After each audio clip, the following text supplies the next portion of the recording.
BJP জিতবে না TMC জিতবে? বিজেপি এক চান্সে মাঝে মলদার বেরিয়ে যাবে। ফুলতলি থেকে? হ্যাঁ, ফুলতলি থেকে। আর আমার বাড়ি 32 নম্বর বুথে। আমরা তো মানে পয়েদে আছি, এখানে বসে আছি। যা লোকেদের যা গতিবিধি, ভাবভাব সব টিএমসি, বিজেপি। আর 4 তারিখে বিজেপি আবির করছে। আর আমাদের এখানে বুথে 6টা বুথ শুধু লিড দেবো। টিএমসি শুধু দেখতে থাকো, 4 তারিখে রেজাল্টটা আসুক। আচ্ছা, এত কনফিডেন্স আসলে কি করে বলছো যে বিজেপি জিতবে? মানুষের এটা একটা উৎসব চলছে। হিন্দুরা বা বিভিন্ন ধরনের মানুষরা আগে ভোট দিতে পারতো না, টিএমসির ছাপ্পা বাহিনীর কাছে মানুষ হেরে যেত। তাই আজ এই নির্বাচন খুব উৎসবের সঙ্গে পালিত হচ্ছে।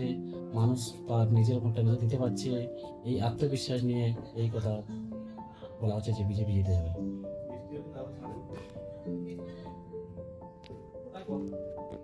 আর সরকার গঠন করবে কে? বিজেপি সরকার গঠন করছে। আমি কনফার্ম? কনফার্ম। কত পাবে সিট? ম্যাজিক ফিগার তো পার করে দিচ্ছে। তবুও একটা আনুমানিক 155-60। 55 থেকে 60? হ্যাঁ। আচ্ছা, ঠিক আছে, দেখা যাক হ্যাঁ। 4 তারিখ।